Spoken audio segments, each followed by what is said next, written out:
guys, I hope you like the new little intro I've got, and that new little intro signifies a little bit more of a professional way of chatting about things. This is not something I want to do every week. This is just obviously something I want to do when I want to talk about, say, a certain subject. So I thought I'll stand up, I'll do my best at presenting said certain subject, and we'll go through it together with a little bit more of a description, a little bit more informative way on certain bigger subjects. So kicking off the subject, I thought, obviously you know I love my jewellery. I thought I'd be sort of like the first like big subject I want to cover is jewellery, but rings is the first one. So I'll be going through my rings tonight, giving you a detailed description of what to do, what not to do, where to get them, some stores, not like loads of places, but like the general facts and things to stay away from, or little tips I have on wearing said rings. Right, so let's kick it off. Obviously, I've been wearing rings for a very, very long time. It's been years and years and years, and through that sort of evolution, through the many years I've been wearing rings, I've learned quite a lot. It's not as simple as you actually think. So in this YouTube, I want to sort of get together and sort of like explain everything I've learnt and the mistakes I've made and things obviously to do and not to do in this YouTube. Right, so first of all, obviously you probably see my rings. I've got pretty much a ring on every single finger. Some are double stacked, some are even triple stacked. This little finger is got 3 rings on. I'll give you a look closer at that in a minute. But I just want to say, like, obviously rings are, to me anyway, such a personal thing. So it's not like I just go into a shop. I know few people go, alright, I'll just buy rings and that'll sort of like signal the outfit. Rings isn't something you can just go out and buy. So all these rings I've probably had, like probably the longest I've had is probably 6, 7, 8 years now. But they've not all come at one time. They've took years to sort of like gather, and they've all got different memories. They're all from different places. And that's the best thing about a ring, I think. Obviously, instead of just like saying, if you're in a bar and the guy goes, oh, I love your rings, man, where they're from, you can't just say, oh yeah, just got them here. It's like a ring, a really good ring should have a really good story behind it as well. So maybe a person give you it, it's a gift, you got it from a certain location, it reminds you of travelling to a certain city or a certain place. So yeah, that's what I always say about a ring. A good ring always has a story to tell. So with all my rings tend to be honest, all my jewellery tends to be a certain colour. So I love the colour silver, and when I first started to wear like my necklaces and bracelets and rings, I did sort of colour match, and to be honest, that's the first big mistake I made. So I think now, since obviously I've had years and years and years wearing rings and jewellery and stuff like that all the time, the biggest thing I can say is get a colour, but stick to that colour. So your colour might be gold, your colour might be silver, it might be like a turquoise, a different stone colour. There's so many to choose from, but mine is silver, so that's the colour and the material. So most of my rings, bar there's 2 little gold ones here, which are in fact gold and super old. All my other rings are sterling silver, so it's a really nice thing to get. Is a quality ring as well. So obviously I said rings don't happen overnight. It takes a lot of months, a lot of years to get your favourites, to search for them, and obviously to put something on your hand, which I always say is the last flourish of your sort of last flourish of style, last flourish of your personality through your fingertips. That's the last thing you can put in your body to signify and tell a little story about who you are. So I said I was a silver type of guy, and this is probably just the colour I actually prefer to wear all the time. Obviously when you've got your rings on, when you've got your necklaces, bracelets, jewellery and everything else on, I always think it makes an outfit. So you can have a killer outfit anyway, but when you add these little like flourishing final details, it just elevates the outfit, I always think. So yeah, an outfit is cool by itself, but when you accessorise it, when you make that outfit your own with your little personal rings and jewellery, it always makes that outfit absolutely killer. The other amazing thing, and the thing probably I love the most about wearing rings and jewellery, you come with a soundtrack. So you're like, I can sit and like tap my rings, think, when you're like impatient and you're just like moving, and even when I'm walking down the street, I've got a jangle, I've got a sort of soundtrack and noise to go along with me. So if you can't see me coming, you probably might be able to hear me coming just with all the bejewels I have got on. But I really love that about jewellery, and I think it's something, especially the more you wear. I think this, maybe the necklaces, I've got them all on today. That's not to say I have them all on all the time. Same with rings. Some days I just like 3, some days I like maybe a handful. This is just for this YouTube, I've got them all on, but to be honest, normally I've got one thumb which is completely naked, and this thumb needs filling very soon, so I have been on the lookout for this thumb for like the past 2 years, but I've yet to find the perfect ring. So this is it. It takes a while to get all these rings, it takes a while to get all the jewellery, to get all the necklaces, and to find the perfect piece which sums you up in that sort of way. So it's always good, and it's always good to take your time with these things as well. So let's have a little closer look at some of my favourites. We'll probably go through them all because they're all my favourites. So I'll walk in and I'll show you some of my favourite rings. Probably starting off with this one. Let's hope it focuses. All because I can't see what obviously the camera's recording, but let's hope it focuses. So this is a 2-stack ring. So this is a really important ring and a really special ring. I was given as a gift, and this is basically my little brand, my little name, my pseudonym. So mine is the Unidentified Rocker. So there's a really cool ring. So it's got the Unidentified on the top ring and Rocker on the second ring. Super important one, fits like an absolute dream. But this is also what I want to go through as well. Some of mine are like treble stacked or sort of double stacked, and normally I only do that with a super important ring below. So if you put a ring on, the other ring, the closest ring to your palm of your hand, ain't going anywhere. So this is what I want to tell you a little bit about later on. I want to keep on moving back and forward to the camera as I explain things. But yeah, I like to, if I've got a super important ring I would never ever want to lose, I always double stack it, so it's physically impossible for that ring to leave my finger. So we're back close up to the camera. This skull head ring is also another favourite of mine. To be honest, I don't even know where I actually originally got this from, but it's the Keith Richards sort of like, you know, skull head ring. I absolutely love it. It's probably one of, it sort of ties with the ring I've been wearing for the longest amount of time. But yeah, obviously with Keith Richards being one of my muses, I've always loved him and his skull head rings.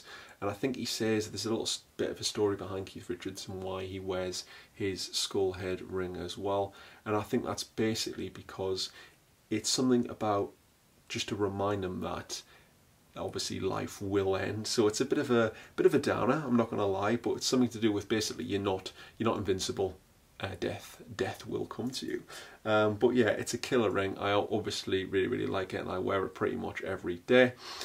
Going on to another double head skull ring, and this is on top of a really important silver ring. That was my dad's first engagement ring. So it's not just all first engagement, it outgrew him. It didn't end badly. My mum and dad are still completely fine together, but the first engagement ring obviously is just, it outgrew him. So he got another ring. This ring was doing nothing. It was just sitting in a cupboard in a little box. So obviously I'm wearing it. It fits me like a dream, but this is a ring I never want to lose. So I put this double headed skull ring on top, so it's literally physically impossible for that ring to leave my finger. It fits like a dream anyway, but it's just another super, like a good precaution to take. The double headed skull ring is from a brand in London. I think they've got shops obviously in LA, New York, and I think somewhere in like some Far Eastern, maybe like China, somewhere like that. Singapore type of place as well, but they basically got little shops all over the world. That is the Great Frog, originates in London, the Great Frog, London. Let's move on to, basically this isn't really a super important ring, but this ring was on a different finger and it doesn't really fit well. So I've got to place this ring over just from stopping that ring falling off. The ring I've got placed over this is a really nice one. It's a column, and basically it's a wraparound column into a ring, and this is from one of my favourite jewellery brands. I've not really got many of their rings, but I've got a lot of their necklaces, which I'll talk to you about in the next couple of weeks. But basically this is a column ring, and it's from a Parisian jeweller called TANT Paris. The guy who makes it, Quentin, he's an absolute legend. He's similar age to me, and he's from Paris. He knows everyone, he knows everything what's going on in Paris. He's an absolute legend.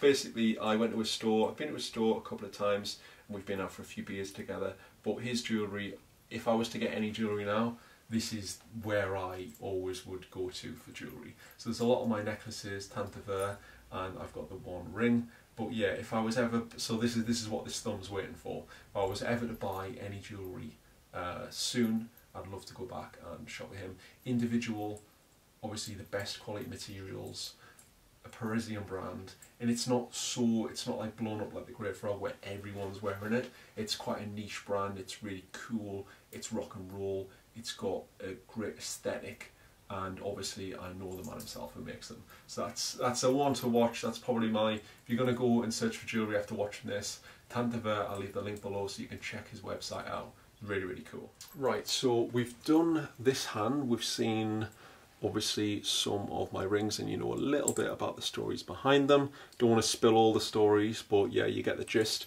This is the thumb, which ain't got anything on, but he's been waiting for 2 years, but it's coming soon. Let's move on to this one. So I actually have got a thumb ring on this one. So this is the like an all-seeing eye. It's a really, really cool one, sterling silver. It's the first thumb ring I've got, and I only got this probably about a year ago, and I just got it from a market in Manchester when I used to live in the city. Really, really cool. Really, really like the design, and again, it fits the silver colour palette I go for, and it's a killer ring, spot on. Next one is another. It's again, I think I got it pretty much the same time I got my skull head. So this is another noughts and cross skull emblem, but it's got the ace of spades as it's set in the background, which is super cool. And I think all these rings together, they're all the same, sort of like there's somewhat me, there's somewhat my style, and they sort of tell that little bit of a story as well. This is another one from the Great Frog. This one is a bit of a nightmare. I've scratched the surface of the heart ring. They do this ring in a black heart and a red heart, and it's got the wings on the side. Really, really nice detail. I used to love Great Frog. I still really, really like the style, really, really like the designs. But again, I think it's just one of those ones where I want to stay away from a little bit because there's just so many people wearing it. But again, if you want some rings, if you want a good place to start, thoroughly recommend checking out the Great Frog. This is a nice little one I actually picked up just a few months ago in this sort of like thrift vintage store. So this is like an old Irish symbol, and I think this one actually means basically if you're single and if you're looking for love, you wear it on the like facing out, and if you're in a relationship, as you can see it's quite tight, flick it around the other way, and it just means like you're not up for it, you're not in, you've already got someone. But obviously mine is facing out for the time being. There we go, it's flipped round, just so people out there know, yes please.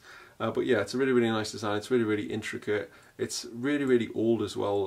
The woman was telling me in the shop, it's quite an old Irish symbol. And this ring's been around for a very long time. It's marked on the inside. Again, it's silver. And I hope you're actually seeing these. I hope it's not all blurred, but we'll see that in the edit. And the last little finger, to be honest, this ring has seen like quite a lot of damage just over the past couple of months. It's took a knock, and to be honest, it snapped, and I've done the worst repair job on the back of it. But yeah, this skull, I got it ages and ages ago at some, I think it was some big market. I can't actually remember the store name. I think it was like an old, just a vintage store. I picked it up, but it's another cool one. It just fits on the little pinky of my finger. The ones up from that are gold, and obviously you can't really see them as much because they're just stuck on my end finger, my smallest finger, and they're pretty much covered by this big silver skull. But these two are the oldest ones, so that the gold one's probably like over 120 years old.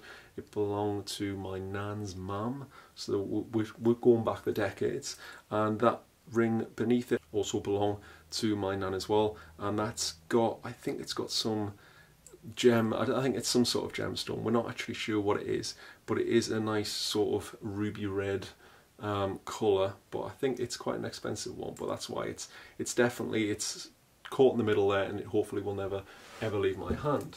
So that's pretty much all the fingers and the one thumb explained jewellery wise. So obviously I've gone through the first thing is get a colour scheme, stick to the colour scheme. Second of all, jewellery and rings don't happen overnight. It takes years to get a good collection, years to get the stories, years to travel the places, meet the people, hopefully get them as gifts. Other ones, obviously, I can just say quickly is like, obviously that wedding ring, my dad's engagement ring, was just sitting in a drawer. So you might have rings around the house, rings that family have which they don't wear, and those are pretty much probably the most important rings to me on my fingers. The ones I've either been given for gifts or the ones that have been sort of like handed down to me. So if you are sort of sitting in the house and you know there's definitely jewellery, you know there's definitely rings, it's always nice to like ask who those actually belong to at the minute, and ask if you wouldn't mind like getting them or wearing them, so you love them. And it's just such a nice way to start a collection. If you've got a couple of rings which you can keep safe and obviously treasure from family members, or little gifts you can pick along the way, it's a really nice way to start, and either to remember someone by, or just to get to wear. So instead of just sitting in a box in a cupboard, you're wearing it, you're showing it off, you know what I mean? It's always a good way. So colour scheme, asking family, and what did I say? Colour scheme, asking family.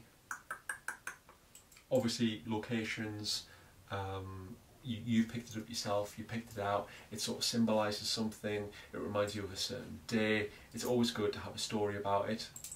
Third or fourth, can't really remember now, I'm really not good at counting, but basically it's always nice to have a bit of a jingle, a jangle, a soundtrack, something where you can just like, yeah, you sit and think, and you just make a bit of a noise with your fingers. It always sounds cool, it always sounds good. That's personally what I pretty much, it's up there with obviously one of my favourite things about wearing jewellery is.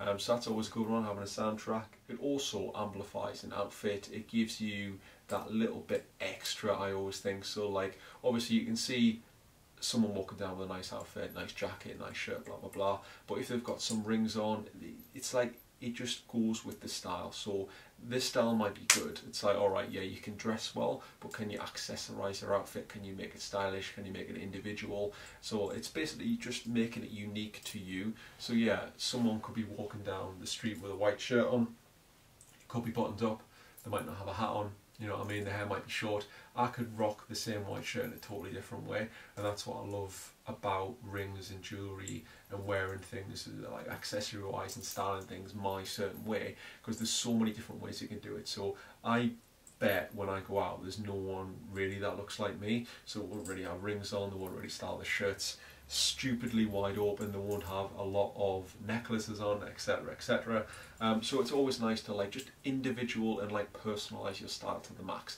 And that's what I think with jewellery, that's what you can do with jewellery. It's just the best thing ever to express your individualism, yeah, we'll go with that.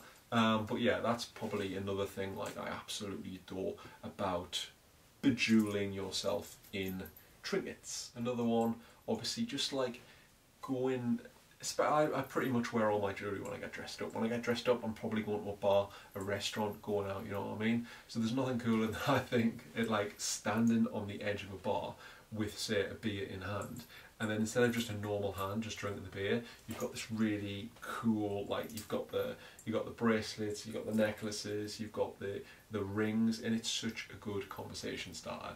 I mean, come on, there's so many times where there's someone, oh yeah, I like your rings, and then bang, you know what I mean? There's a good conversation starter right there. And just because you've got a couple of cool rings on, that's the shallow aspect of wearing rings. But yeah, obviously I've told you about the more meaningful, heartfelt reasons for rings as well. So yeah, stick to a colour scheme. I don't want to go over the same things again and again and again, but that's probably the major one I have to tell you. The Great Frog, London, is a really good place to start. If you want some individual killer Parisian style, Parisian designed awesome rings, go to TANT there. If not, raid the box in the wardrobe, ask family members, see if they've got anything which they'd kindly give you. Other than that, I'm trying to think of vintage. Yeah, a lot of my, obviously, rings I've told you are from like vintage stores, vintage fairs, little shops. Those are really cool like ways to pick up rings where you'll never ever see on the market. So you won't be like walking down the street and then you'll spot a ring and they've got the same one on. That'll never ever happen. If you get like a really old ring where there's just one random ring in the shop and it's in a really old school tatty box, that is the ring to get. First of all, you got the story about it. Second of all, you got a really individual ring that probably no one else has got. in the world, so it's always a really, really good thing to get and buy. I always stick to obviously sterling silver, so you know you're getting a really good quality ring. You know it's not going to fade away, break, tarnish, everything like that. One of the best things I actually have is a cleaning cloth. This cloth has like a cleaning detergent in it, or it's some sort of like, it's basically a polisher. You can pick it up from eBay. They sell them in like jewellery shops or even like department stores. If you go to like the jewellery section. So it's basically just a big, big cloth, but it's got obviously the detergent in it, which just takes all the dirt, all the grime off your rings. You can polish them up, and every, I want to probably say every like 4 or 5 months, I always sit there, polish all my necklaces. It takes absolutely ages, also with the rings, but literally they look $1 million when they polish back up again. Also, another little tip I actually forgot, but I'll add this in now, is basically invest in, this is a ring sizer, so hopefully that'll be able to focus in there. And basically how a ring sizer works is you put it on and then you pull this little tab and it pulls to the exact size, and then there's letters A to Z around the tab. So you basically want it to, you don't want it stuck on you, but you want it to come off and on with a little bit of pressure. You can't have it too loose, obviously, because it'll fall off and you'll lose the ring. But it's always really nice to buy one of these. You can buy them on eBay. Some actually jewellery shops do sell them. Some jewellery shops give them away for free in orders. But basically it'll tell you exactly what size you are. So I've just placed that on my index finger, and my index finger is a U. So this finger is a size U in rings, so I know for a fine fact when I buy these rings I'll fit on and that ring will be a size U. So that's a nice little tip to have. Invest in one of these. They're really, really cheap, really, really easy, and they're spot on. Obviously if you're buying rings on the internet, I know it's super hard. It's always nice to obviously see the rings in person, try them on, make sure they fit on the particular finger you want. I've had to rearrange my rings like 3 or 4 times, but I always put them on in the exact same order now, so I know where each individual one goes and how it's supposed to sit. But yeah, if you buy a ring online, the only way you can do it obviously is with a ring size and tab, and it's definitely worth £2–3, probably about $3 or $4 to buy. Super easy but super effective. With the necklaces, I want to go into that a different day rather than having this huge YouTube about rings, necklaces and everything else. So hopefully you've enjoyed that. Hopefully you've learned a little bit about rings and obviously where to get them, where to source them, what to look for. A couple of obviously brands I've told you about as well. So hopefully you can check those out, and thanks very much for watching. Cheers, see you in a bit.